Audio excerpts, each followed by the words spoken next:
어릴 때 우리 집은 늘 계산이 먼저였다. 어머니는 시장에서 돌아오면 봉지를 내려놓기도 전에 물건 값을 다시 맞춰보곤 하셨고, 동전 소리가 밥상 위에서 자주 굴러다녔다. 아버지는 월급날이면 평소보다 더 조용해지셨다.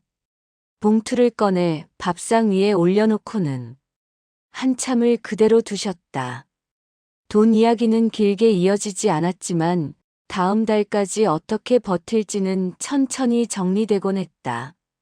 그래도 저녁상은 빠지는 일이 없었다. 반찬이 단출해도 국 한 그릇은 꼭 올라왔고, 그게 얼마나 어려운 일이었는지 그땐 알지 못했다. 겨울이면 방바닥이 유난히 차가웠다. 연탄불이 약해질 때면 어머니가 먼저 일어나셨고, 이불 속에서 연탄 갈아 넣는 소리를 들으며 나는 다시 잠들곤 했다. 아버지는 늦게 들어오시는 날이 많았다. 외투를 벗을 힘도 없을 만큼 지친 날이었지만 들어올 때만큼은 늘 웃는 얼굴이셨다. 괜찮다고 말씀하셨다. 어머니도 괜찮다고 하셨다. 그 말이 집안에서 가장 익숙한 말이었다. 학교에 다닐 때 도시락 반찬은 늘 비슷했다. 친구들 반찬을 몰래 부러워한 적도 있었다.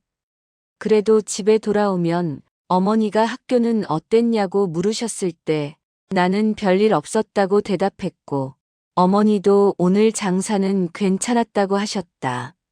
서로 힘들었다는 말은 잘 꺼내지 않았고, 하루는 그렇게 지나갔다. 시간이 흐르며 집을 떠날 준비를 하던 날이 있었다. 짐을 싸다가 책상 서랍을 열어보니 낡은 연필과 상장 몇 장이 그대로 남아 있었다. 어머니는 그걸 버리지 않고 보관해 두고 계셨다.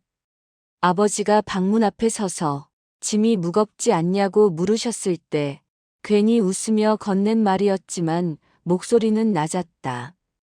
집을 나서던 날 어머니는 밥을 2번이나 더 얹어주셨다. 많이 먹으라는 말 대신 그냥 더 담아주셨고, 아버지는 신발 신는 내 모습을 오래 바라보고 계셨다. 그날도 두 분은 괜찮다고 말씀하셨다. 결혼을 하고 아이가 태어나면서 생활은 다시 계산으로 돌아왔다. 월말이 가까워질수록 숫자를 몇 번이고 다시 들여다봤고, 지갑 속 돈을 세면서 괜히 한숨이 나오는 날도 있었다. 아이 옷을 고를 때면 가격표부터 뒤집어 봤다. 괜찮다고 스스로 말하며 계산기를 다시 눌렀다.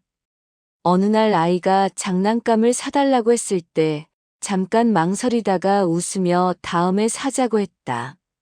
아이 얼굴은 금방 밝아졌고 나는 그 모습을 한참 바라보고 있었다. 문득 어릴 적 어머니가 나를 보던 눈빛이 떠올랐다. 나도 지금 똑같은 눈으로 아이를 보고 있었다. 그때 알았다. 부모를 이해한 게 아니라 부모와 같은 표정을 짓고 있었다는 걸. 힘든 날에도 아이 앞에서는 웃고 있었고 괜찮다는 말을 먼저 꺼내고 있었다. 그 말이 아이를 편하게 만든다는 걸 알고 있었기 때문이다. 시간이 지나도 생활은 여전히 빠듯했다. 아이가 조금씩 자랐지만 수입이 늘어도 쓸 곳은 더 많아졌고 여전히 월말이면 통장을 들여다보곤 했다. 그래도 아이 앞에서는 웃었다. 학원비 걱정을 하면서도 외식을 할 때만큼은 메뉴판을 천천히 넘겼다. 아이가 고르는 걸 기다렸다. 그럴 때마다 부모님 생각이 났다. 부모 댁을 찾아가는 날이 점점 잦아졌다.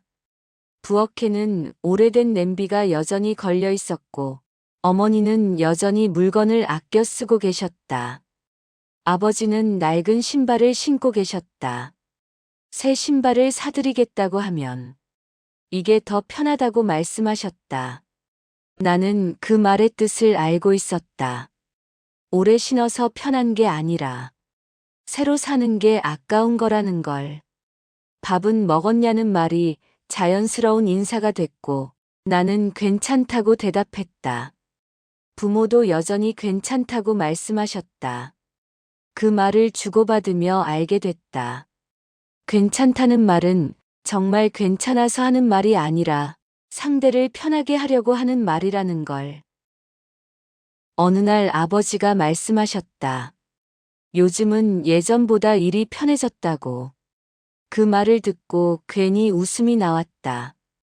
아버지가 일을 편하게 하신 적은 거의 없었다는 걸. 나는 알고 있었지만 그 말이 틀리지 않은 말처럼 들렸다. 부모는 늘 그렇게 말하며 살아오신 분들이었으니까. 살다 보니 알게 됐다. 부모는 특별한 말을 남기지 않으셨다. 대신 없어도 웃는 모습을 보여주셨다. 그 표정 하나로 하루를 버티는 법을 가르쳐 주셨다. 그 표정이 결국 내 얼굴에도 새겨진다는 걸 이제야 이해하게 됐다. 나도 여전히 괜찮다고 말하며 산다. 통장 잔고를 보며 한숨 쉬는 날에도 아이 앞에서는 웃는다. 그게 부모에게 배운 전부였고 내가 아이에게 물려줄 수 있는 전부였다. 당신도 누군가 앞에서 괜찮다고 말하며 살아왔을지 모르겠다. 혹은 그런 말을 들으며 살아왔을지도 모르겠다. 그 말 속에는 숨기고 싶었던 한숨이 있었고 없는 살림에도 웃어야만 했던 시간이 있었다. 다음 이야기가 궁금하시면 구독해 두셔도 괜찮습니다.